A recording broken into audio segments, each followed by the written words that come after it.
Self-defense event happens in seconds. In the time it takes to listen to the commercial, your life could change forever. And I pray you never are forced to shoot in self-defense. But if you must, then you must be ready.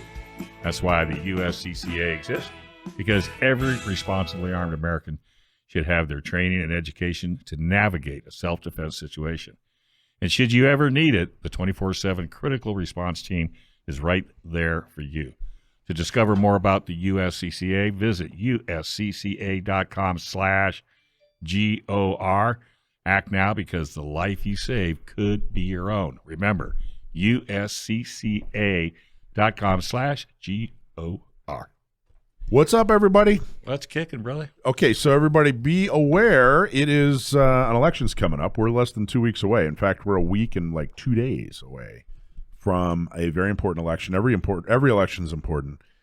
So if you're in San Diego, go to SanDiegoCountyGunOwners.com. Look at our voter guide, or SDCGO.org/voter guide. If you're in Inland Empire, which is, of course, Riverside and San Bernardino, go to InlandEmpireGunOwners.com and check out their voter guide. And if you're in Orange County, check out OCGO's voter guide. That's OrangeCountyGunOwners.com. Look at their voter guide.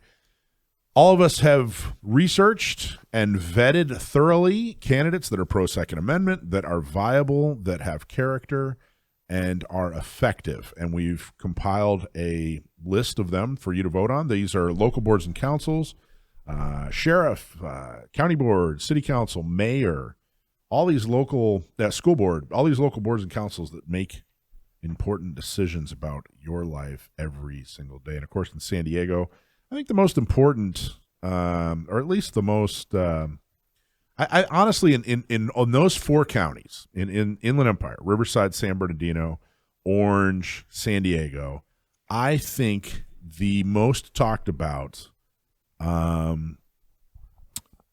think it's probably the most important election is for San Diego Sheriff.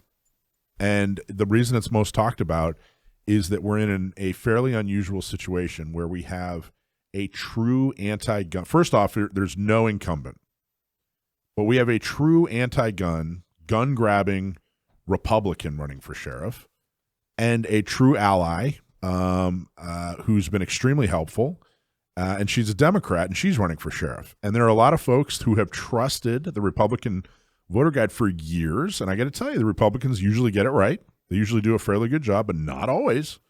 And this is an example where they just went with the first person that showed up. In fact, he was the only guy that showed up, and he just happens to be a literal professional gun grabber. And despite warnings, they said, this is all we got, so we're going to endorse. We're not a Second Amendment organization. We're the Republican Party. He's a Republican, so that's what we're going to do. But it's been interesting. I've had conversations with people who basically say, look, I'm not going to vote for this Democrat because I'm afraid she might turn anti-gun. I go, okay, well, so then you're going to vote for the Republican who actually has a history of being anti-gun because you're afraid that the Democrat who's been extremely helpful, it might at some point in the future turn anti-gun, which I just don't understand the logic. I understand the fear, and I think that the Democrats have earned the distrust here. But I got to tell you, in the sheriff's race, it's a different animal. They're not going to be, they don't make legislation. They don't pass bills. She's running a sheriff's department, 4,000 plus people. She's been extremely helpful. She and I talk, she's responsive. This isn't a guess. I'm not just hoping here. We've really, truly vetted, but it's been an interesting response. Every time I open my mouth, I have to defend that same topic you just rolled through. Well, and like I said, Democrats have earned this. Well, and so have Republicans. They come right down to it. And I think I got to tell you, I'm hoping that we can get beyond it'd be nice party, not just in this race, but going forward. One of two things has to happen. The parties have to make a commitment that they're actually going to stand for something, because they don't. Mm-hmm. They simply do not. And the local Republican Party isn't shy about saying, hey, look, we don't enforce our platform. And meanwhile, people are trusting them as if they do. I know. So one of two things has to happen. They either the parties have to actually start standing for something, or we have to go, hey, you know what? we're not just going to vote based on party. We got to actually make sure that they're doing what they said they're going to do. Which will mess the whole system up. It'll mess the whole, or it might, if by mess the whole system up, it might. Do you mean improve it? Totally. Now, it's almost like, well, I'm going to drive a Ford because my dad had a Ford. Right. Well, yeah, but the Fords right now are not running. I don't care. I'm going to go buy another Ford. And oh, by the way, they made the Maverick at one point. Yeah, exactly. You know what I mean? So, it's not like they're Pinto? perfect here. How about the Pinto? Yeah. Come on. So, but really, when you stop and think about it, it's like, well, have you ever driven a Chevrolet? Well, no. So, in other words, you haven't listened to the right? Well, just no, I do on my TV on the left. It is almost like that. You know what? It's a little along those same lines. Yeah. It's like remember back in the 80s when people were like, I'm buying American, period. Totally. Okay, well, I got to tell you, these imports are probably a little bit better. Doesn't matter. No. You know, I bought and they bought and everybody else bought and I'm buying domestic and that's just how it is. I have my own private parking space at the dealership. I know right where I can put it or have the tow truck drop it. It's really, really simple. No, I get it. And you know, it's Brendan and I were talking off air about his generation, you know, because his generation, you know, is different than our generation or your generation than mine because I'm ahead of you and you're behind me. Way behind. But like I was telling him, I says, you got to get the age group, you know, like the DeSantis and those guys are his politicians. Yeah. In his age group. Yeah. You know, I says, don't worry about the old guys that are in the House right now. They're going to be gone, you know, within the next 4 years, hopefully. Anyway. But so's AOC. That's his generation. That's right. And he voted for her. No, he didn't. No. Come on, stop that. Why would you Brendan. say that? Okay. Listen, I don't represent my generation. That's why I like him even more. He doesn't. All right. Before we go to break, I want to also announce, of course, we all know that the Saturday after the election, the 12th, Inland Empire is having their gun prom.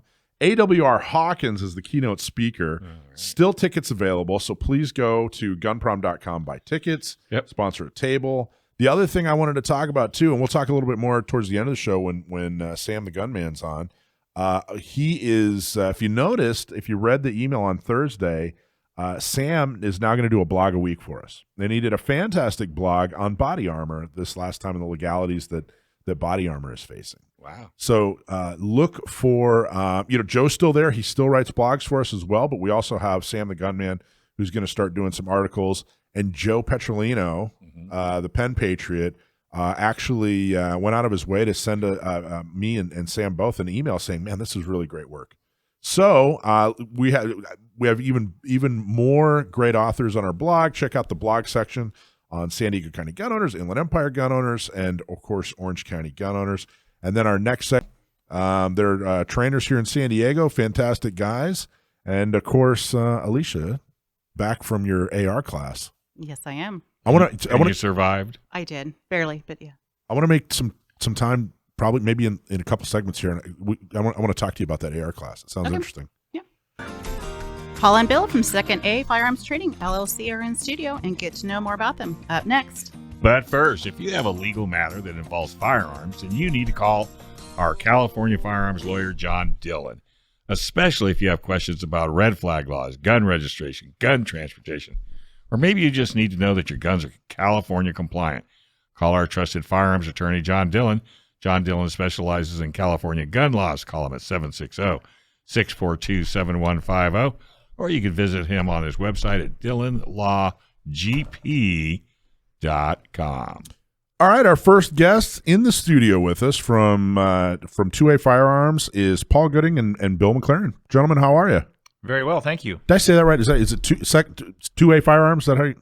We call it Second Amendment or Second A Arms. Firearms Training. Second A Arms. Okay, I like that. I like that a lot. I think the first time we met was at Gun Prom. Was that where we met initially? Yeah, that's where we met up with you guys. That was our first event that we went to for you guys. We had a great time. Good. So, Thank you guys so much for coming. I thought it was a lot of fun.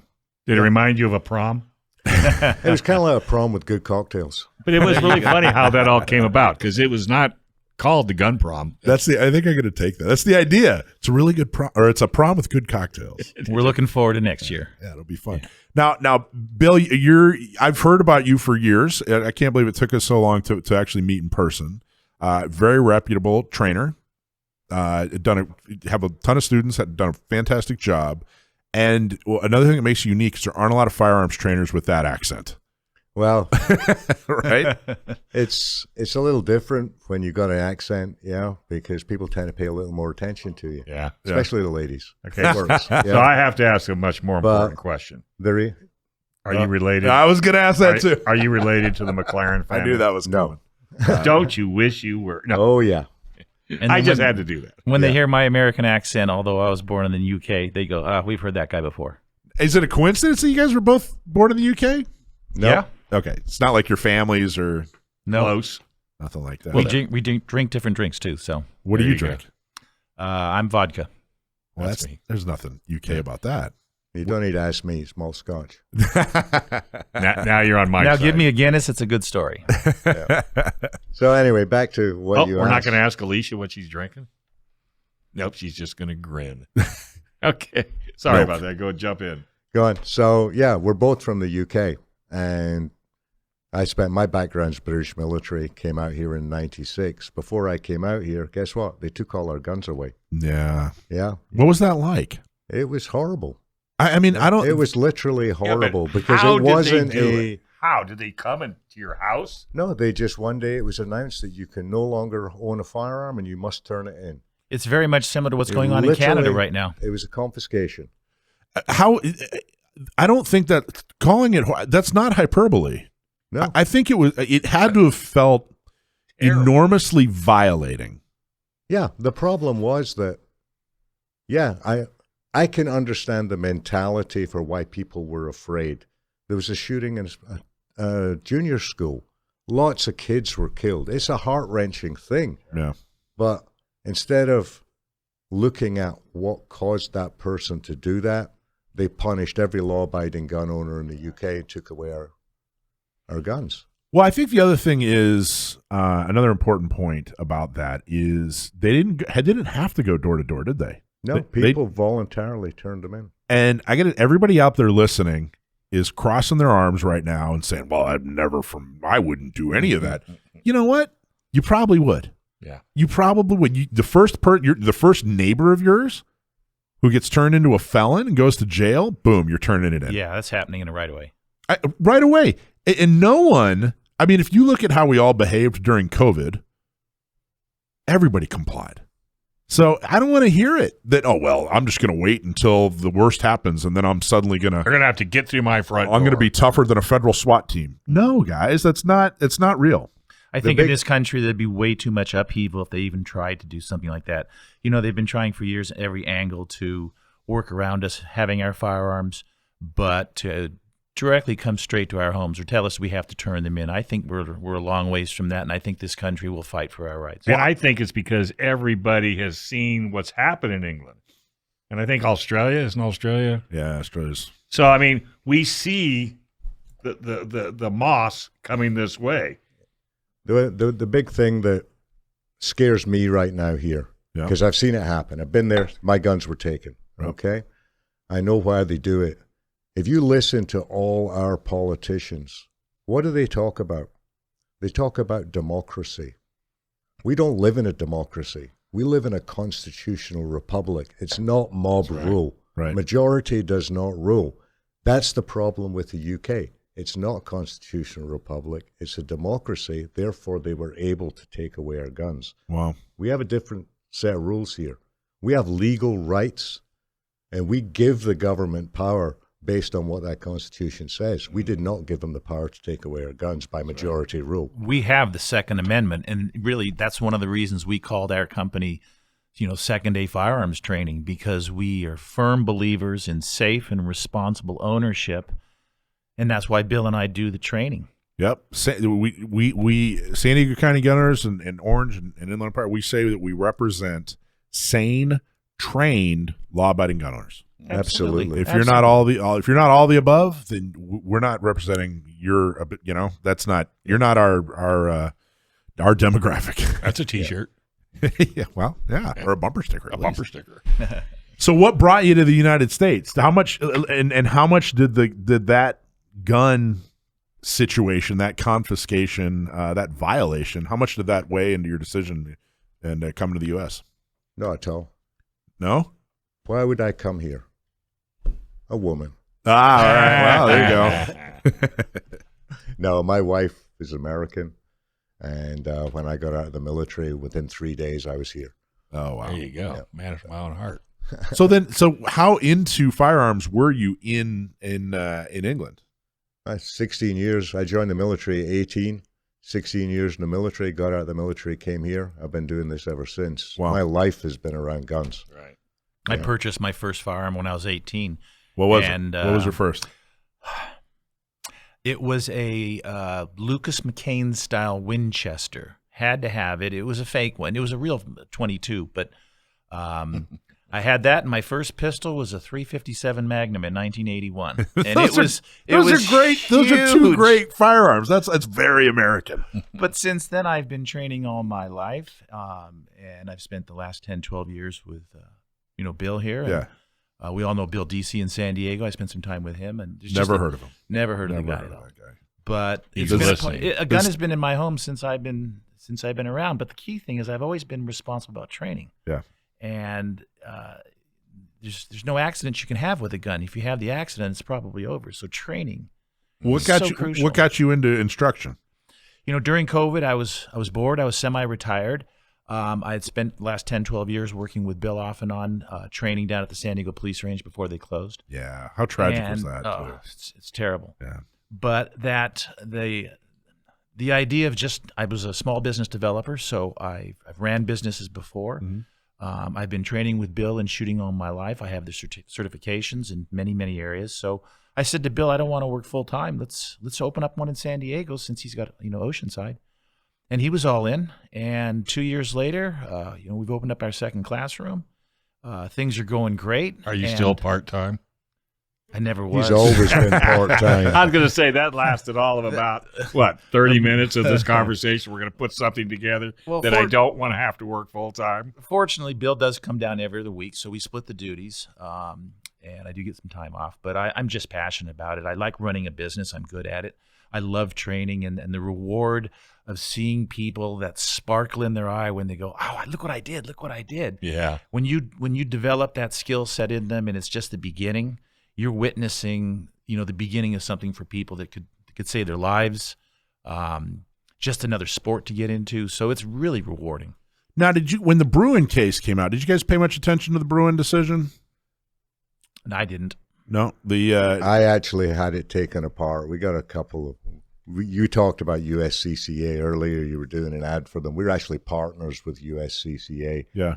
We know some of their attorneys very well. They're criminal defense attorneys. So I actually do legal seminars along with Gary Gibson, who's one of their criminal attorneys. He trains with me. I know Gary. Yeah, he Good trains dude. with me. Yeah, I know Gary. And I have John Howard, another really good He works second with aid. us. Yeah, He's I a- know John too. John- He's an John's just a great attorney. He guy. trains with me. Yeah, so we're pretty tight in with the attorneys. So we spend a lot of time going through back and forth on what these different laws are and what they mean. So what did you think about the Bruin decision? I thought the Bruin decision was probably one of the clearest, most concise decisions the Supreme Court has ever passed down. Absolutely. Amen. Absolutely.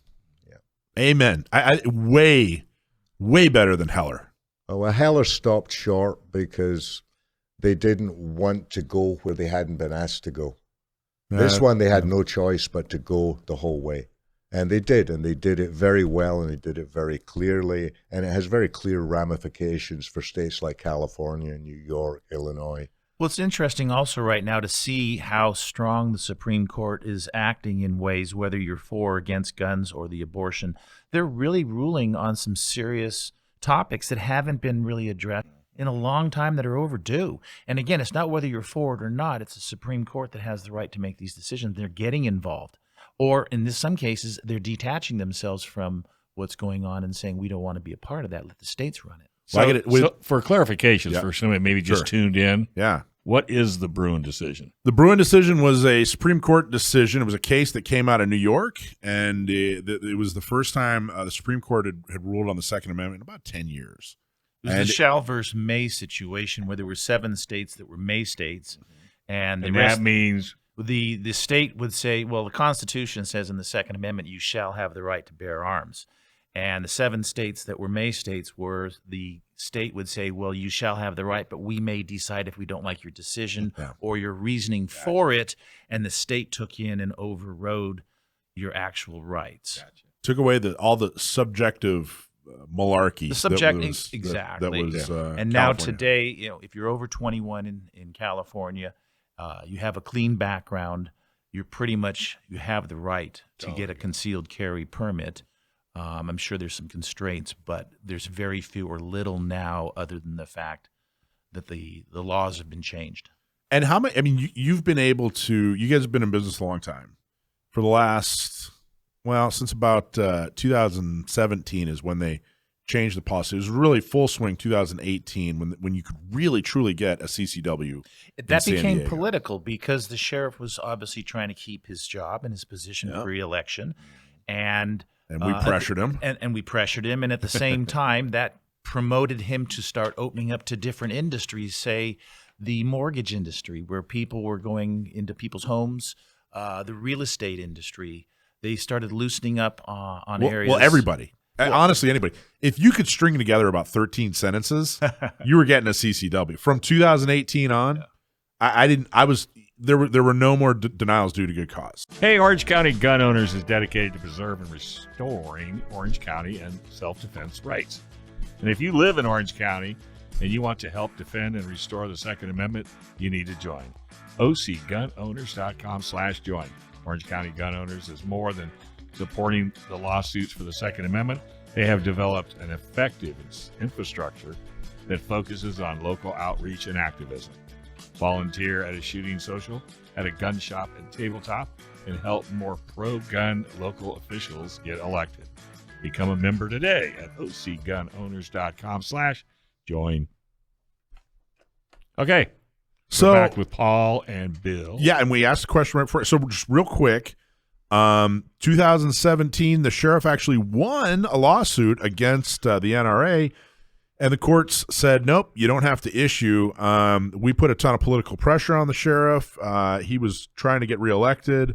We were talking a lot about CCWs, and he finally said, okay, fine, we're going to start to issue. We worked with him. We started getting more and more people into the process, and then we started teaching classes, et cetera, et cetera. Anyway, long story short is 2018, by 2018, people in San Diego could get a permit. I mean, they still had to put a good cause letter together, but boom, they could start getting permits. Everybody's good cause was getting accepted. So my question to Bill was, starting 2018, and then of course this summer, how has business changed? Did you guys see a big influx, or?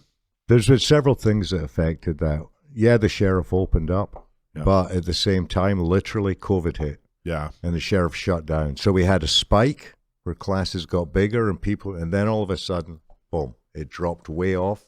For about a year, it kind of flatlined. They issued about 1,000, maybe 1,500 permits in that first year. That's about right, yeah. Which is literally nothing. It's a drop in the ocean in San Diego County. But it's been steadily ramping up since then. And then we had the Bruin decision, and now, again, they're overwhelmed with applications, so it's kind of flattened out again because they're struggling to keep pace, because the sheriff's office is not just dealing with CCW permits. They're dealing with all the other permits that you need through that office, so that slows them down. We got to put a shout-out to the girls and guys back in the licensing division at the sheriff's office. They're doing a great job. They are so overwhelmed, and we just want to say that. I ran into them after the policy change. They started issuing. I ran into a couple of them at a CCW seminar up north, and it was a bunch of sheriff's departments that were getting together and kind of sharing information. It was talking about CCWs, that sort of thing. So in the buffet line, just happened to be behind the San Diego crew, two of the ladies that work in there, and I'm talking to them. They're like, "Oh, okay, yeah, we know who you are." And I said, well, we talked more and more, and we sat down and had dinner together and everything. And it was the funniest thing. I forget exactly how she phrased it, but she was just like, I can't believe you're nice. I really didn't think you were going to be like, I think they had like my picture at licensing and they were throwing darts at it or something like that. And she was like, gosh, you're just such a pleasant person. I'm like, yeah, sometimes I can be. Anyway, they're wonderful. Yeah. They truly want you to get your permit. They want to try to. They're very helpful. They're very organized too. Yeah, It's a complete change. Back in about, I'm going to say 2010, Yeah. I applied for a CCW permit. Ooh. And back then, the process was you had to submit an application, then they would call you up and they would have a discussion with you. And my good cause said self-defense. Yeah. They Good luck. called me up and I said, yep, self-defense. We can't give you a permit for that. You're not going to get one. No. I said, I'm a CCW instructor. I have multiple firearms training qualifications, and I can't get a CCW permit for self-defense. Let's face it, this is what it's really about. Right. Yeah, the evolution. And they said, nope, don't even bother applying because you didn't pay your fees in advance then. You applied, and they would just refuse you. No written refusal. It was a verbal, you can't have a permit. That's how subjective it was back in the day. Yeah. Now you call up the sheriff's department, they will bend over backwards to help you get Truly. your permit. Yeah. If you qualify, they will get you there. Sure. Yeah. There's no. It used to be this gotcha, like you didn't dot your I. We got you. Not anymore. And I got to tell you, the I don't mind saying the lady who ran licensing back then, she's since retired.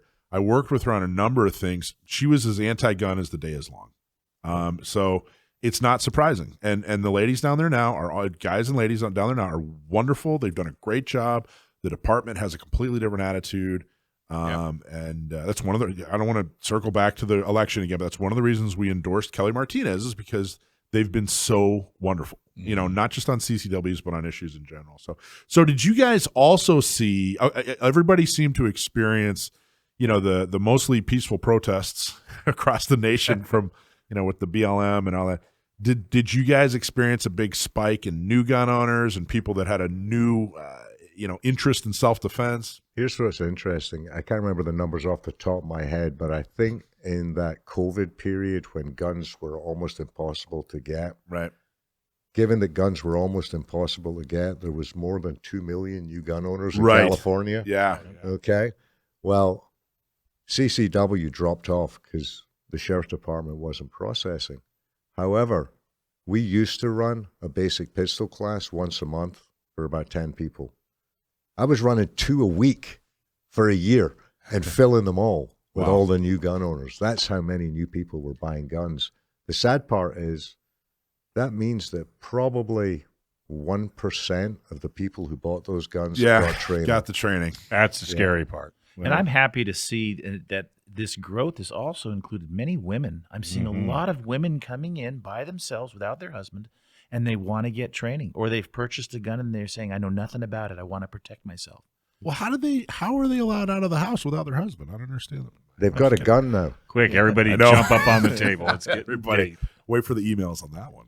Yeah. It really was. I mean, there were, you saw yoga instructors and, coffee baristas and all kinds of different folks that you wouldn't normally associate with gun culture, buying a firearm. The political rhetoric all disappears when there is really truly a clear and present danger, and when there's a clear and present danger or the real possibility of a clear and present danger, all that rhetoric disappears. People know, hey, you know what? This is the most effective tool mankind has ever created Well, for that's what self-defense. it was. It was fear. It was fear that drove those people. We saw a huge increase in women. Probably 30% of most of our classes now are women, where before you'd be lucky to see one woman in a class. Women were scared. People who never wanted to own a gun, who hated guns, who thought guns were the devil, Yeah. suddenly wanted a gun because they realized that nobody else was going to protect them. And the funny old thing is, once they got shooting, they actually realized they liked it. Yeah. It's And, a cringe. The population out there that is anti-gun, it would be a shame for them to have to go through an incident for their family members or their children to recognize the value of a firearm. And, it's just amazing how much there's so much controversy over it, but there's such a need for it in today's society. Well, the most popular day I was talking, we were looking at a security system years ago, looking at security cameras and a security system for my house. And the sales guy was telling me the most popular day to get a security system in your house is the day after you get robbed. Yep. You know, and so that's now too late. You know, Well, it's interesting that you were talking about the parties earlier when you first opened Yeah. up the show. yeah, And it's kind of become that way with guns. It's not that people don't like guns. They don't know about guns, but their political view is that they don't like guns. right. So that's what they follow. Exactly. There's no experience involved in this. It's simply a political dictum that my party doesn't like guns, therefore I don't like guns. Just a bunch of lines in the sand. Yep. You know, I like talking to Bill. This is good. It's like talking to Sean Connery or something. You know, I'm just This is better awesome. looking. I was gonna say I'm also not dead. That helps. I almost said Peter O'Toole, and I thought I better not. Easy. Yeah, that probably wouldn't. Yeah, now you're Sean getting- Connery's probably better. You get away with Irish, I'll give you but my you Jack won't get away Nicholson with look. English. Yeah, give him the Jack Nicholson look. There you go. Yeah. So, when people come up to you, what's the first thing they should think about, or should they do any homework before they even come to your classes? We tell people if they give us the chance, because most people go out and buy a gun without even There you considering go. what That they're was gonna getting be my into. point. Right. We tell them to go and take a basic pistol class. It's going to teach you everything you need to know to safely own, use, store, transport that pistol, and they're going to teach you how to shoot it and give you a chance to shoot one before you'd invest $600-700 on a gun that doesn't fit your hand, that you can't operate. We suggest start with the basic course. Starting with that course gives us an opportunity to talk to them about why are you buying it? What's your need?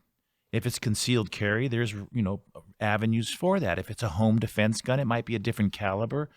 What type of ammunition are you putting in the guns? So it's in the beginning when the COVID thing was coming out, people were coming in our classrooms and wanting training with whatever was available because the guns went short.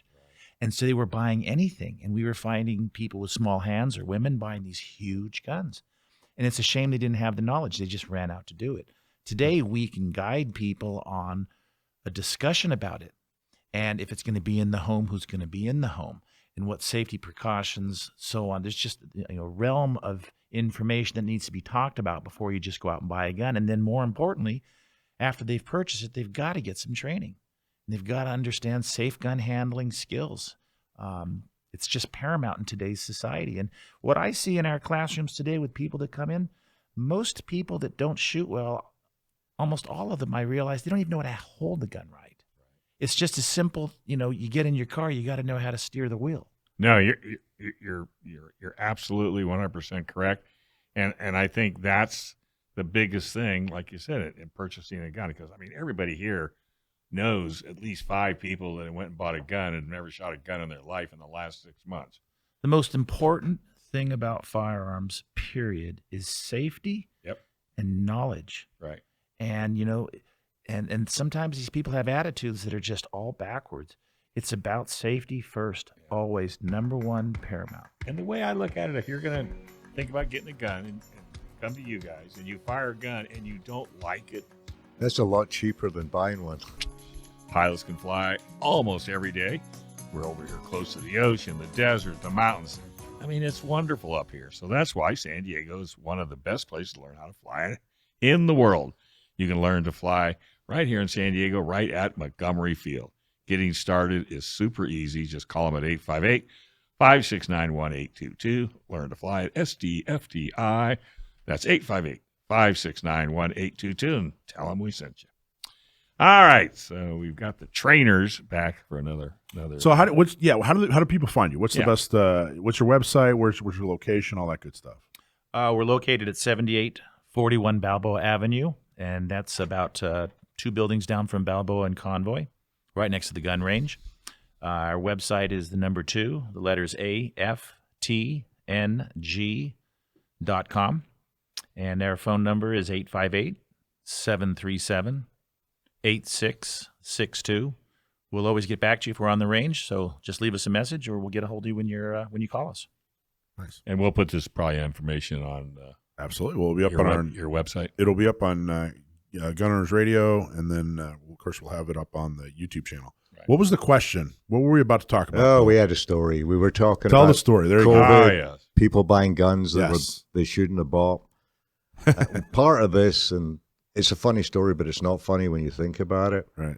The gun stores, a lot of them were selling anything they could sell. They didn't care who you were, what Anything. it was.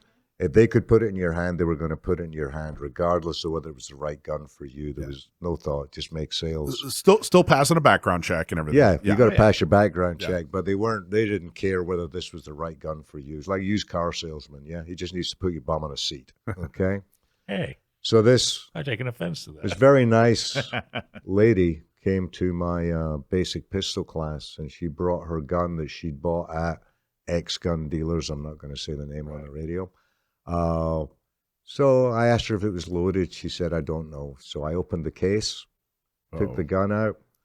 Kimber 1911 10 millimeter. This lady weighed 60 pounds, dripping wet, was about 4'9" at about 85 years old. I think that's a perfect gun. A solid Yeah, steel the cannon. perfect gun. We got her on the range because she was adamant she wanted to try it. So that when we went on the range portion, and she fired one shot, laid the gun down on the table, and said, "If you would like that gun, son, you can have it." Oh, wow. Yeah, I was right around COVID when everything was happening. I was making the rounds, going to different gun shops, talking about what's going on and what we're trying to do and everything. We worked really hard to make sure they could stay open. I was standing there talking to a gun shop owner, and someone behind me said, I need a gun. And the person behind the counter, the employee, said, okay, what do you want? And he said, I don't care anything. And that made me turn around and look like, what? You just don't really hear that, you know? Turn around, it was a guy in uniform. He was in the Navy. I'm sure he was in a job where he probably he didn't handle firearms. But still, it's not like what I guess he definitely wasn't, some criminal. He was a guy, who was scared because everything was shutting down. A topic for another day would be, the deficit of the type of firearms that are available in California because of the DOJ's approved list. Yeah. There's not a lot of small or particular types of guns for people available because of this list. So And- all right, that's actually a good question. Top 3 guns that people in California can actually buy for and carry concealed. Top 3 guns. Go for it. What do you got? I personally like the Springfield EMP. It's a nice 9mm. It's steel, so it's got some weight. It's a 4-inch barrel, so you have a little bit of length. It's All right. controllable for a woman and a man. It's a single stack. Springfield EMP. I'm going to go a toss-up and say for a new CCW holder, you want to go with something simple. So I'm going to say something like a Glock 19 or an XD or maybe a Sig Sauer 2022.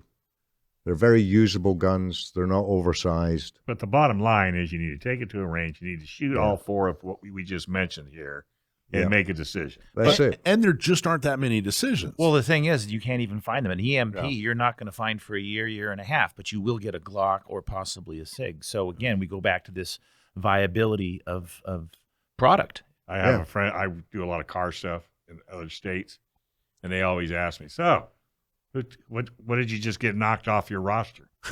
Just get away from me. Yeah. Or they'll show me stuff they bought that I've never even seen. Well, it's interesting that we actually, when we do the CCW class, when we do our home defense strategies, use of lethal force classes, we actually explain to people that, we do have this roster, which makes it difficult, but there are several legal ways around the roster that you can obtain.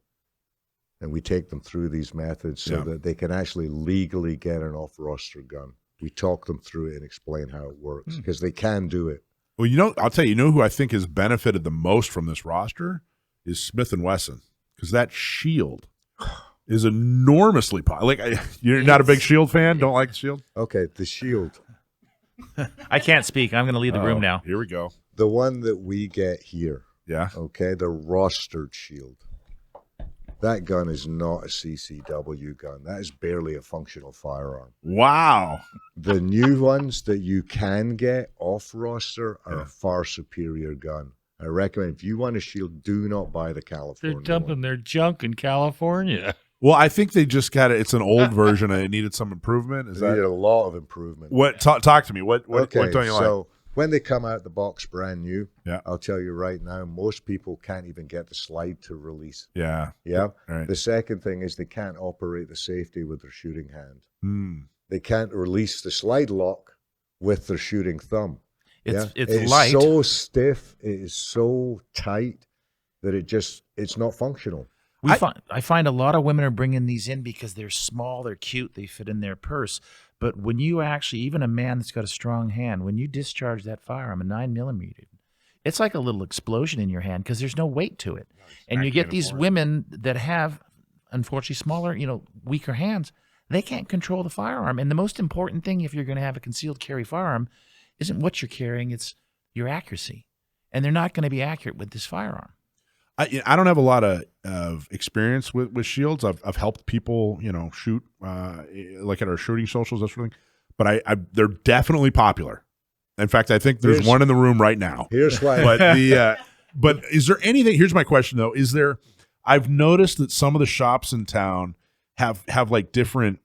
They'll work on a shield. They have like a package of things they'll do to a shield. Are you guys familiar with anybody in town that'll kind of make your shield a little better? Well, remember the 1911, the government, the original one? Yeah. The first thing you bought after you bought it was an improvement kit. Right. That's the shield. Oh, yeah. I like that. That's good. Alicia, what do you have to? I was just going to say, if it's going to be a carry gun, just be careful of the modifications you make. Just be mindful of that. Truth. Oh, really? You get in trouble? Legally. It depends on what you do. It can give them fodder for you in court if you ever have to actually How would use they it. know that? In case they. They'll confiscate it if you're in a shooting. They'll Oh, take if you're it. shooting. Yeah, if you're in a shooting. Oh, you mean like if you're at the range and a police officer standing No. next to you? Not No. that bad. No, No, if you have to defend yourself. If you have to defend your life. Oh, I got you. If you have to defend your life and you have you have some kind of hair trigger on it or something worse, like one guy had I think he was a police officer in Arizona, I believe, who on the dust cover of his AR, he had something printed on there like the Punisher or something like that. Anyway, they'll use that against you. Yeah. I'm into sports cars, and I try to tell people that there's millions of dollars in R&D into my Viper engine, and then they go to Summit Racing and put a $69 part on the internals. So it's the same thing with these firearms. There's a lot of engineering that goes into them to make them function right and function for longevity. So I'll see you at 2:00 for You Ought to Know. no, there you go. We can do There a you whole go. hour on that as well. But safety is first, and so if the firearm isn't safe or going to function properly because you've now tampered with someone else's engineering, and I'm not talking about putting a sight on or what, I'm talking about tampering with the internals. That's New guide rod or a New new drop in spring. a trigger or something like How about a new spring? some kind of new spring. Because yeah. you're good with springs. Well, I'm better at losing springs. Is what I'm really good at. That's I what still can't get that out of my head. well, that was a 1911. And it goes. Yeah, and then that's it. Did you ever find that spring? I don't remember. No, I found it. Well, I carry a Gen 2 19 okay. with like no modifications, except I just put a red dot on it. I put that new Leupold red dot on it. Yeah. What do you guys think about the new trend of Red dots? red dot optics, or that sort of thing on handguns? Well, for defensive handguns, it's like, think about a defensive encounter. Yeah. In reality, in a defensive encounter, how close does somebody have to be to you to actually be an attacking You're not threat? going to see that. You're not going to see that red dot anywhere. No. You're going to point shoot. And You're it's going over. to not use the sights at all. Yeah. Okay? You're not going to have time But it to looks use good. sights. Don't take offense. It looks really, really good. Well, I need to do a product review on that Leupold I got. I got that new Leupold that hangs off the back. I don't know if you've seen it. No. But the battery hangs. It's really ugly. It hangs off the back of the slide, and it's almost like it's like a tube, and it's got a red dot right in the center of it. It doesn't project. It's just got a red dot in the center of it. But the cool thing I like about it is, number one, it doesn't look like a TV set sitting on top of your slide Right, like someone right. would. But the other one is, if that red dot goes out, that tube turns into, it's basically a ghost ring. Well, you just which said is- something. I think it's really intelligent. You just said something that's so important. I personally don't, unless I'm shooting at night or on a rifle, I don't use red dots in any way, shape, or form. And what I found with a lot of people, they get dependent on it. And what are you going to do in a gunfight if your red dot doesn't work? Are you properly trained? Do you remember your skill sets? There you go. All right, let's take a quick break. Website one more time. Yep. The website is the number 2, aftng.com. Second A Firearms Training. Awesome, guys. Great having you guys on. We'll definitely bring you back. Welcome to Gun Owners Radio. Moses Castillo is running for mayor in Westminster. Public safety is one of his campaign priorities. Let's find out if that includes being able to help yourself. Stay safe. Up next. Hey, but first, Gun Prom is coming to the Inland Empire. Get your dresses and suits ready, dust off those dancing shoes, and get ready to celebrate and support the Second Amendment. Join us and other Second Amendment supporters on November 12th, 2022 at March Air Force Museum, right there in Riverside, to celebrate with delicious foods, great drinks, dancing, intermingle with some Second Amendment folks, and don't miss the chance to win some really cool prizes. Get your tickets right now at gunprom.com. Welcome, everybody, to Gun Owners Radio. I'm Michael. That's Dave, and, of course, Alicia. And we're going to talk to Moses Castillo, who is running for mayor in Westminster. And then a little later in the show, we're going to talk to someone from USCCA. Talk a little bit about at least one of the programs they have. And then we're going to try to stump my nephew, Sam the Gunman. So stay with us. Have a good time. Sit back and relax, and let's get started. So, Moses from Westminster, how are you, sir? Thank you. I appreciate it. Thank you for inviting me to your program. I'm looking forward to it. Yeah, absolutely. So talk a little bit about, first off, tell us a little bit about Westminster. Where's Westminster? What makes Westminster unique? What are the demographics? Yeah, well, Westminster is located in Orange County. It borders Huntington Beach, Fountain Valley, Santa Ana, and Garden Grove. So it's in northern Orange County, and it's known as Little Saigon. Its population is somewhere around 100,000. 50% of the residents in Westminster are Asian, the majority being Vietnamese. That's why it's known as Little Saigon. We have about 27% Caucasian, the other 26 Latinos, and then the other races make up the other percentages. It's so interesting how 100,000 Westminster, in Orange County, right next to LA, not considered a big city. Not really huge. I'm sure most people in San Diego and Inland Empire may not even have heard of Westminster. 100,000 people, though. That's a lot of people. You guys are the same population as like Green Bay, Wisconsin.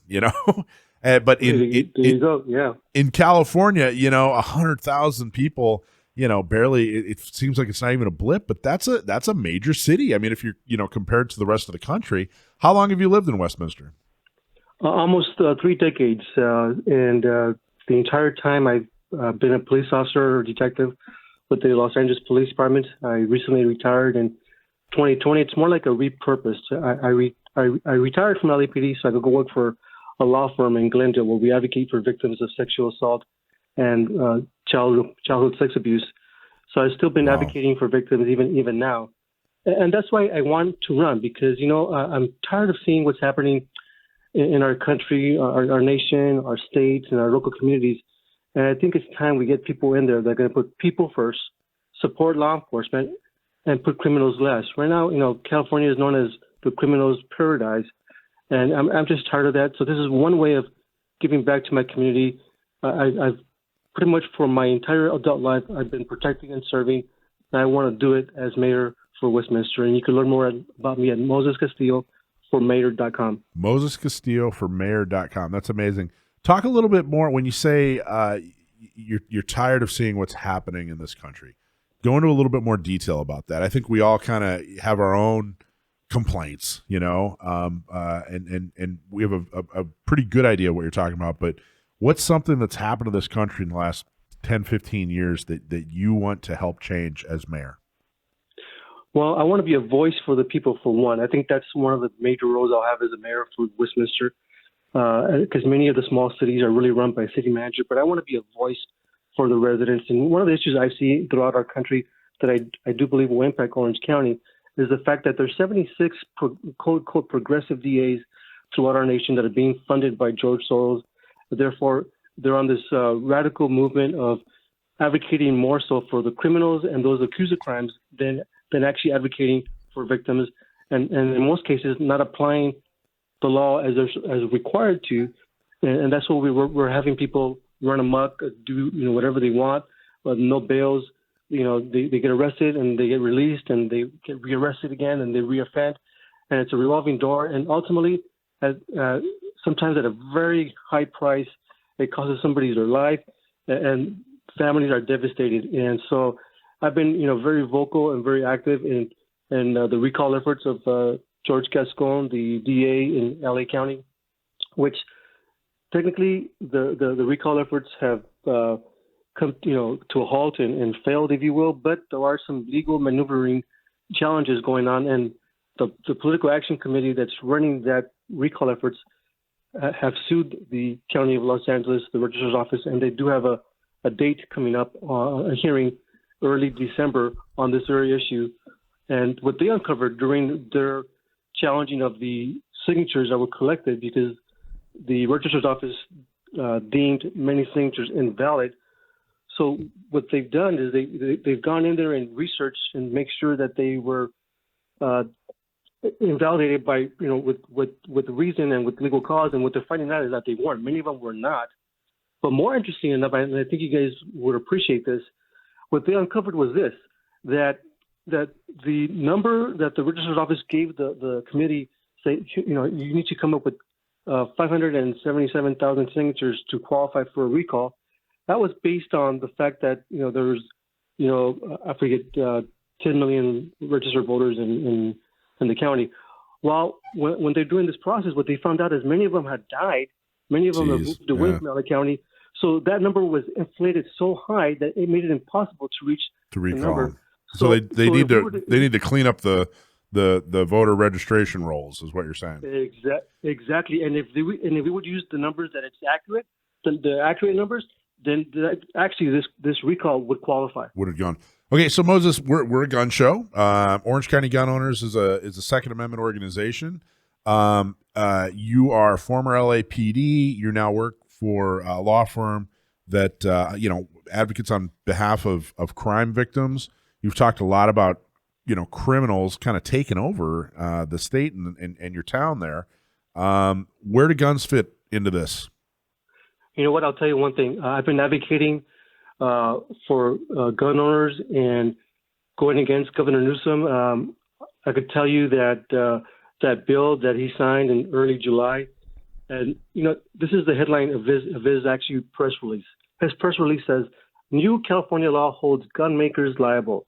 The gun industry can no longer hide," and that just makes me sick. Why? Talk about why that makes you sick. Because what he did is he actually released 76,000, or at least actually more than that, inmates from California. And we're talking violent offenders. We're talking rapists, murderers, people convicted of child molestation, the worst of the worst. He released them, and that's why we see the spike in crime. So here he's saying that the gun manufacturers are responsible for mass shootings. How is that? That logic doesn't even make sense. It's like saying, now are we going to create laws that say, well, we're going to go after the vehicle manufacturers because they cause fatalities.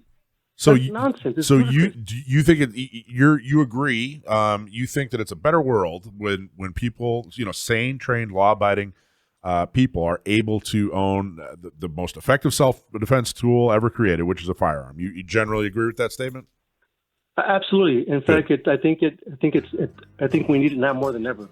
All right, what's your give us your website one more time. MosesCastilloForMayor.com. MosesCastilloForMayor.com. Thank you so much, Moses. Good luck. You're just 2 weeks away. Look forward to hearing more from you and seeing you get involved with Orange County gun owners too. Yes, definitely will do that. Thank you. Katie Pointer Baney from USCCA Faster Saves Lives is up next. But first, a lot of companies are frustrated with their website. It looks old, it's out of date, and it's not getting customers. Sage Tree gets it. Since 2005, Sage Tree has been helping companies with websites that look great, work great, and get leads. Stop being frustrated by your website and get one that you're proud to share.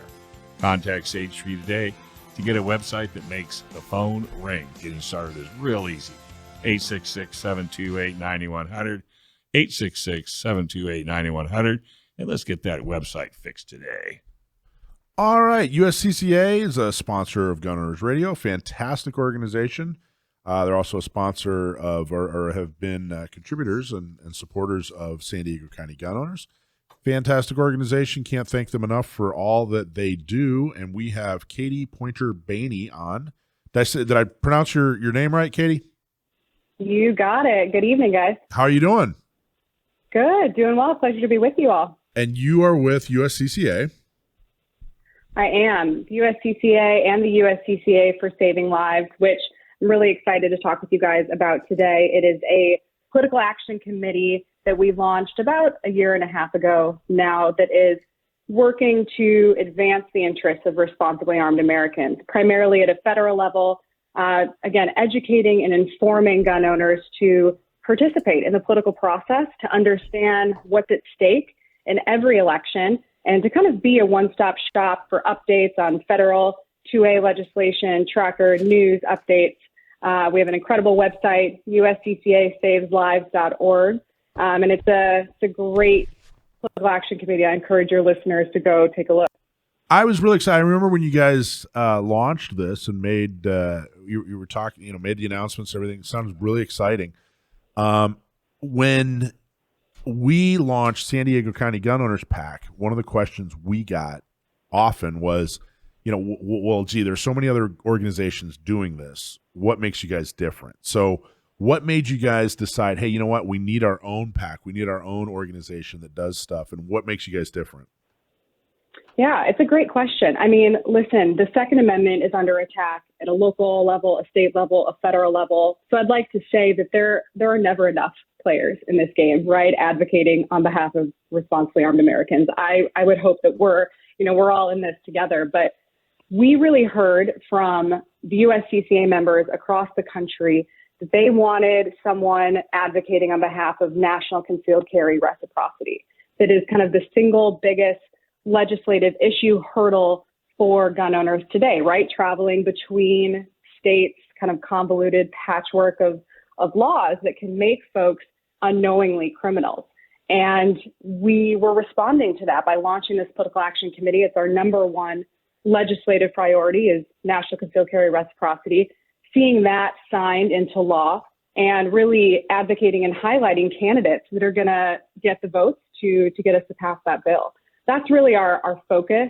I'd say our unique too is that we don't believe that engagement should be built on fear-mongering, kind of partisan finger pointing. We want to be incredibly transparent, credible, honest, and we want to encourage American gun owners to participate.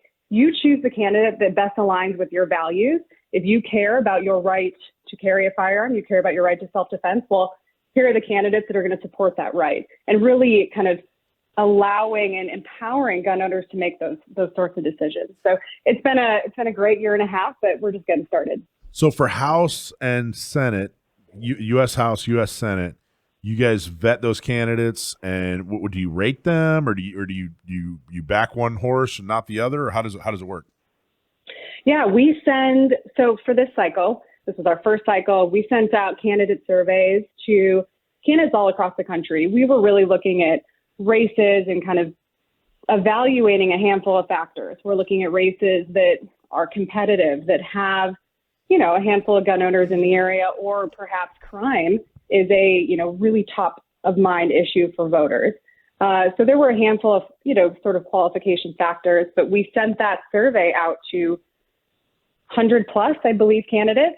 And we expected to get them back. And there were pretty, you can see it on our website. We posted the survey, really in-depth questions and pledges, essentially, of how are you going to vote? What do you support? What do you believe in? Are you going to champion the Second Amendment and our right to self-defense? And that's how we kind of went through and decided what candidates we were going to highlight.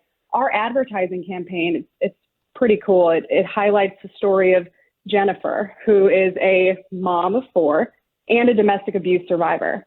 And I think her story is really important because it's not the typical story of gun owners that you hear in America today, right? We were hoping that it would resonate with folks across the country, moms, dads who have chosen to be their family's first line of defense. And again, hoping to provide that kind of alternative story of who a gun owner is in America today. That's interesting. So now the after you have this list of folks, these are the people that that you guys vetted, and they're in an area where we actually have a chance of winning, or where you guys can move the needle. What do you guys do? Do you reach out to voters in that area, or do you donate directly to the candidates, or what do you guys do? Yeah, we're running advertising campaigns, digital advertising targeted campaigns in those districts. And so it's twofold. One is a video story, again, highlighting Jennifer, her story, why the Second Amendment is so important to her specifically as a domestic abuse survivor and now a firearm owner. And then we're also running digital advertising nationwide in addition to those targeted races that is get out the vote for gun owners. Do you care about the Second Amendment? Do you care about your right to self-defense? So they see the video. They see the video like, hey, this by the way, what a wonderful lady for standing up and telling her story. I'm sure that's not easy for her. So fantastic on her for doing that. They see that, and then it rolls into you need to vote, and here's who you need to vote for. Is that kind of the idea? That's awesome. You guys to the specific candidates. You guys do a really good job of getting people to tell their story in general. I've been to a number of different conferences now that I think about it that USCCA was involved in, and you guys do a really good job of finding people who've used your services and getting them out in front of people and so they can tell their story. And I think those personal stories are extremely important. You guys do a great job of that. Thanks. Thanks. That's our focus. That's why we're here. We're less interested in the politicians necessarily and in the stories of everyday gun owners, because they are better than any mouthpiece in Washington, D.C. could be or advocate for why the Second Amendment is so important, right? These everyday American stories of protecting themselves, their families. I mean, that's what the Second Amendment is all about. We think it's really powerful to continue to kind of highlight and encourage folks to tell those stories. Now, okay, so your number one is obviously the number one thing that you guys advocate for is people's ability to carry for self-defense. That's your bread and butter. That's your main focus. How much do you guys get involved, or are you planning on getting involved in other areas of other Second Amendment interests, like fighting back against assault weapon bans and that sort of thing? Yeah, I think we've slowly begun to get more involved. Like you said, there are so many great organizations out there who have their niche issues, whether they're fighting on behalf of gun owners in the judiciary system. I think a lot of our rights being defended there. There's some incredible organizations doing that. We really wanted to focus, again, on that storytelling piece of lifting the stories of everyday gun owners. But in addition to that, we have gone out to D.C. CEO and co-founder Tim Schmidt and I and Chief Strategy Officer Mike Lowney, we've traveled out to D.C. We're talking with lawmakers at a federal level pretty consistently, trying to serve as a subject matter expert when they are looking at this legislation and considering, for example, the assault weapons ban. We were pretty clear. We sent up a ton of facts and information to relevant committees saying, here's why this is going to fundamentally do nothing to address the issue of crime in this country. So we really want to serve as a thought leader and as a resource for folks on Capitol Hill. It's extremely important. It's gotten to the point, though. I think the advocacy work you guys do to get the right people elected is that's the ounce of prevention.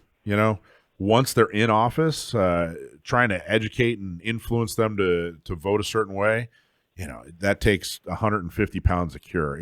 Once they're in there, it is so difficult to get anybody to do anything. Obviously you have to try, have to do it. Absolutely has to be done. But for the sake of folks that are listening, it's getting people into office who are on our side, that are the right fit for us.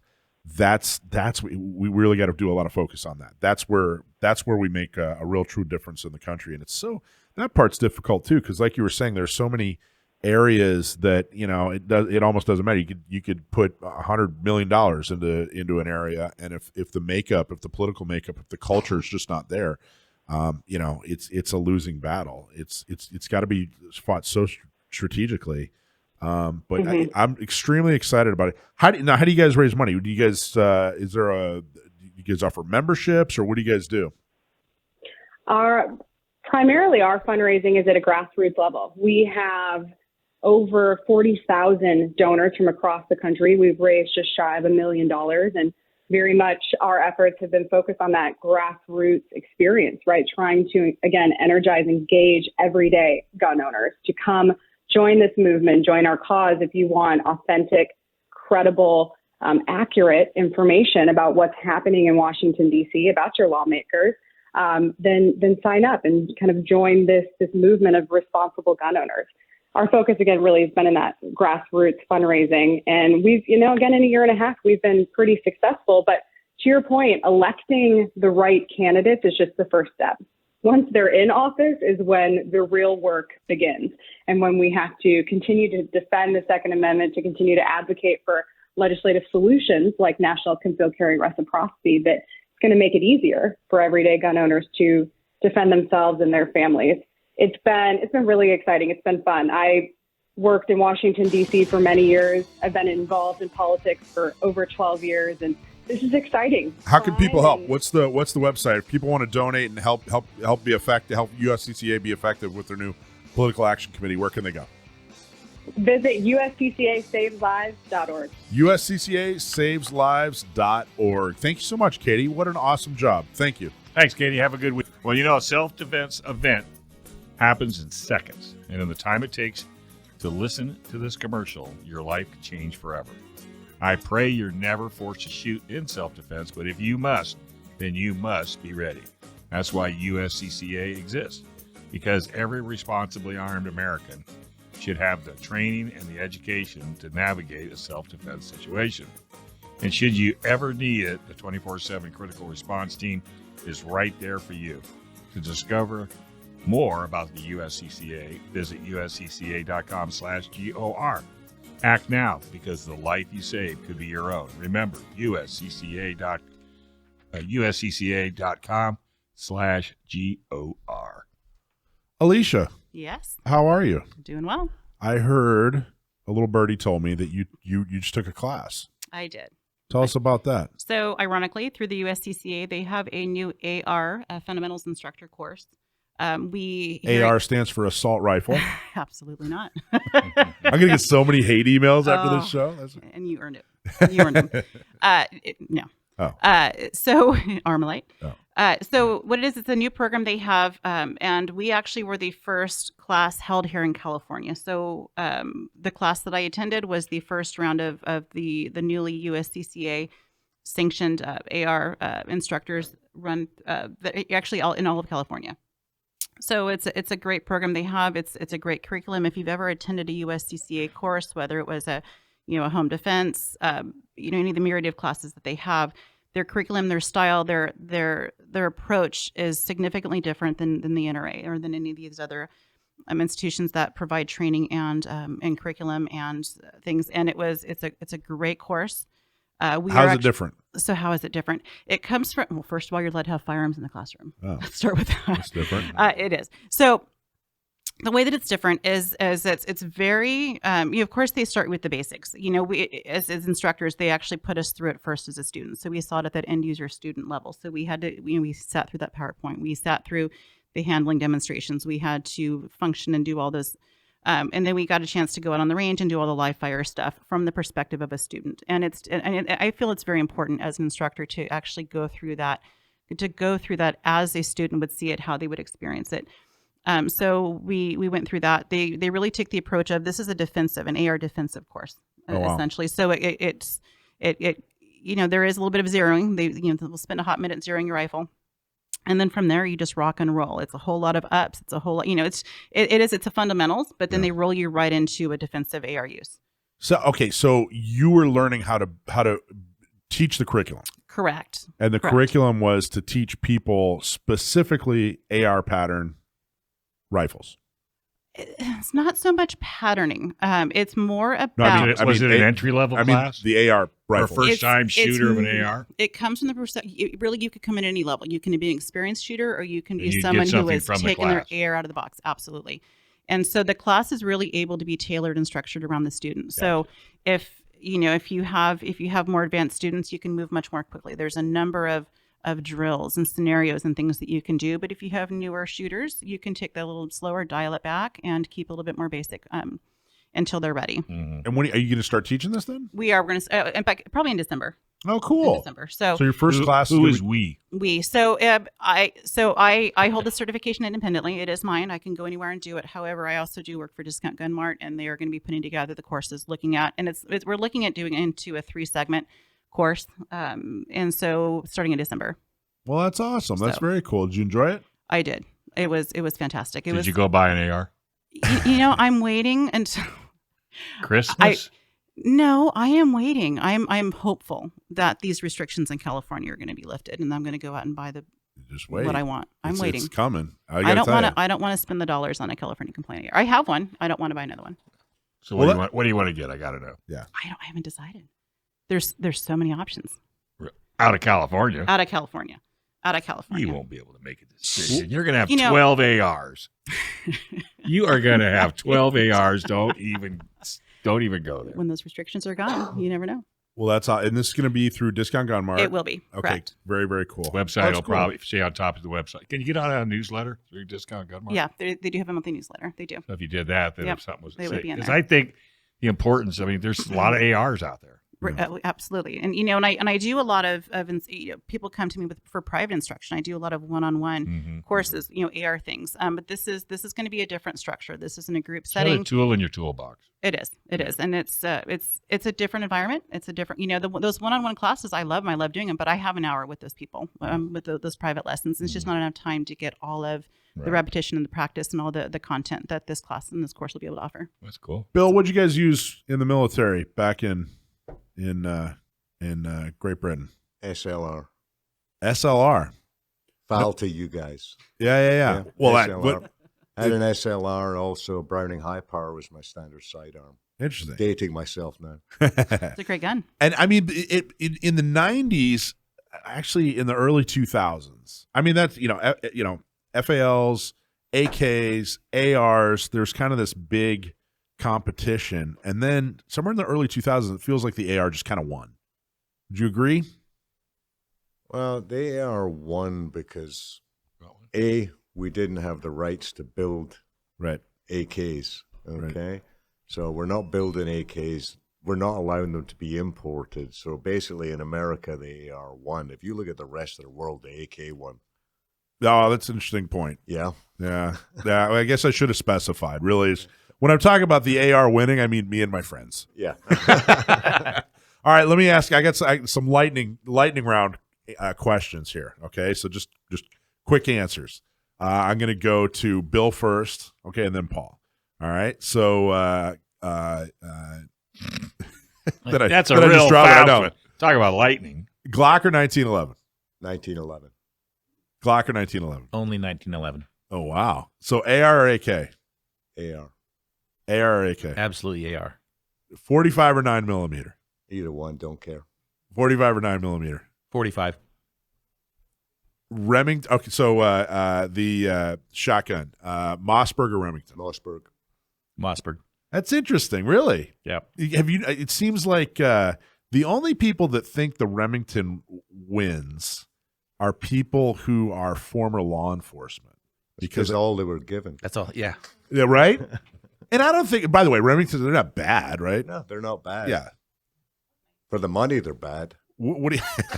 They're a little expensive. What do you like about the Mossberg better? Just the ergonomics on them. Mossberg 500, pump action Right. shotgun, one of the most reliable shotguns. you Reliable can and buy. simple. The ergonomics are I like so the simple. safety on top. Yeah, safety's in the right Safety's place. in the where right it place. needs to be. Yeah. The bolt release is in the right place. It's behind the trigger guard. Everything's in the right place. Yeah. And it works. Have you guys seen? Do you guys teach AR classes and shotgun classes? We don't do a whole lot of AR classes. The biggest problem we've found with teaching like rifle classes and shotgun classes, since they shut down the PD range on us, down on off the 94. off the 94, Yeah. there's not many ranges that will allow you to do moving and actually shooting classes involving long guns and shotguns. We're pretty much down to handguns for most stuff, which sucks, but unfortunately, till we can get some more ranges that will open up and allow us to do that. And that's another political problem, getting more outdoor ranges here. For the most part, the students that come to us for that type of training, they want to learn how it works. We can take them to an indoor range and get them functioning safely and shooting at short distances. But like Bill said, there's just no cover. There's no move. There's no reality. Not of why. for defensive. We can teach them how to shoot longer range, but there's nowhere we can really take them through defensive shooting. There's a couple of places, but again, range time is... It feels like, well, I think most people are doing it right in that they're getting a handgun first. I feel like that's probably the best idea. It's the most useful for people in San Diego is to own a handgun. It's probably more universal too for the family members, whether it's a teenage kid that has to protect the family in an emergency or the wife. Learning the AR is a lot more difficult than a handgun. You're right. Shotgun is pretty cumbersome as well. Shotgun's kind of nice because I agree. The rack of the slide should do the job, and if not, when they pull the trigger, even if it it hurts them shoulder and whatnot, the probability of the spray is going to be pretty effective. I agree. So there's a lot of advantages to shotguns in the application. Well, and that's where I was going. I think that so you get a handgun, which is probably the right first move, but then I feel like one of the most common mistakes is then they go get like 7 ARs and 12 and no shotgun. Do you want to know the honest truth? And no training. I have 1 AR. Yeah, me too. You know why? Why? We called the AR a squirrel gun back in the UK. Oh, because the FAL was it 308? It's a 22 on steroids. Yeah. Okay, let's be real. Was it FAL? Was it 308? Your FAL or not? You weren't FAL. 308. Yeah, the FAL was 308s. Yeah. That means business. You've heard the joke of ain't got a 40 and ain't got a 4 and it's no good for self-defense. Well, ain't got a 3 and it ain't a rifle. Yeah, I have 1 AR, and it's I've told this too, but I don't know if you guys have heard the joke about the lumberjack who had the same axe for 35 years. He changed the head 14 times and he changed the handle 24 times, right? But it's the same axe. That's me and my AR. My AR takes up the same space in the universe as it did back in the 90s when I bought it, but I've changed every single part on it except for the bolt carrier group. Everything else has been changed, but it's 1 AR. It's my AR. Yeah, I love it. But I heard someone else say that too many people get a $3,000 AR when what they need is a $700 AR and $2,300 in training or whatever. Well, that's probably. That's one way of looking at it. Pretty accurate. Pretty accurate, yeah. I find it funny. One of the things we do a lot of training with new shooters, so we spend a lot of time on the indoor ranges, and they're public ranges. And we see people in there all day long who refuse to get a private lesson or take a class because it's too expensive. And they'll sit there and they'll blow 100 rounds of ammunition in 20 minutes. And when they walk off, their first group is the same group they shot as their last group. They've learned nothing by the end of the routine. Yeah. And group is loose. That's a loose term, I'm sure. Very. Yeah. So if you get we got a lot of new CCW holders. In fact, in the last 4 or 5 years, it's increased by about 6,000 people or something like that, and it's increasing every month. How much training annually does a CCW holder need to take? Okay, we're not allowed to swear on this show. No, please no. Okay. So the average person that we see come back for a renewal 2 years later, we have to retrain some of them how to shoot. Yeah, that's how little practice they put in. Well, what's a rule of thumb? 1 day or a year, or what's a rule of thumb? 1 8-hour class minimum? I don't encourage people to go taking big 8-hour classes every month, because here's the thing. You go to a class, you're going to get a lot of information. You're going to dump 60% of it if you're not putting it into practice immediately. Short returns. Range time after you've taken a class is the important thing. Yeah, a self-defense event happens in seconds. In the time it takes to listen to this commercial, your life could change forever. I pray you never are forced to shoot in self-defense, but if you must, then you must be ready. That's why USCCA exists, because every responsibly armed American should have the training and education to navigate a self-defense situation. And should you ever need it, the 24/7 critical response team is right there for you. To discover more about USCCA, visit uscca.com/GOR. Act now, because the life you save could be your own. uscca.com/GOR.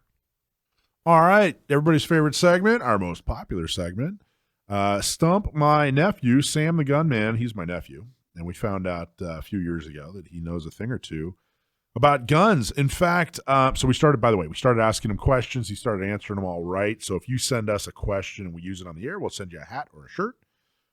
If you stump my nephew, then we'll give you a really cool special prize. I think the special prize right now is tickets to Gun Prom up in Inland Empire, which is March Air Force Base on November 12th. Also, look for Sam the Gunman. He's going to turn out an article for the blog, for San Diego's blog, for Inland Empire's blog, and for Orange's blog. Once a week, it's going to have an article up. This first one just went up. Check it out. Sam, how you doing? I'm great. How are you guys? Good. Give us about 10 seconds on what your article was about. My article this past Monday is called "Are Body Armor Bans Next?" and it talks about the political implications of stuff going on the complete opposite side of the country in New York, and how that possibly affects California and the rest of the country with regards to body armor, a less popularly discussed part of the Second Amendment and self-defense. And did you get any fan email? I did. I got a couple of fan emails. I'm working on responding to them. Of course, working on the next one comes first, but I will have responses to those out. Well, one of those fans was John Petrolino, the Penn Patriot, wrote you some fan email, which I thought was awesome. I saw that. Yeah, he was the very first. That's awesome. That's like pitching your first game and Sandy Koufax calls you and says, "Good job." Yeah, that's it's exactly Mike. It's exactly like that. Anyway, all right, my friend. Here we go. We're gonna have Bill Mclaren. He's here in the studio, and he's got the best accent out of everybody in the room. So he's gonna ask the question. Okay, Sam, you ready? Let's have it. What makes the Remington 870 competition different? What makes the Remington 870 competition different? I'm assuming by this the person sending in the question is asking what makes the Remington 870 competition different from other 870s. Yeah. This gets down into the weeds of specific SKUs that manufacturers put out. But as far as I'm aware, and this holds true for most competition shotguns, you will have a different style of sights, usually fiber optic front instead of just a brass bead. You will usually have a vented sight rib. You will usually have a longer barrel and extended magazine tube. That's a big part of it. And you will usually have a higher cheek comb. But I have to admit, I'm not familiar with specifically the 870 competition. So the 870 competition, the bullet points that this person, this is Arnell from Huntington Beach. Thank you, Arnell, for writing in. He says that the Remington 870 competition, it's actually a single shot shotgun. It's gas operated. It doesn't eject the round. You still have to use the pump action to eject the round. And the round is port loaded. I didn't know any of that. That's interesting. Yeah, I didn't know about that. Specifically designed for trap shooting, trap is a single shot activity, so no need for a repeating gun. Plus, you don't have shells ejecting at your buddies and their expensive guns. It's also a high volume sport, so reducing recoil saves shoulders.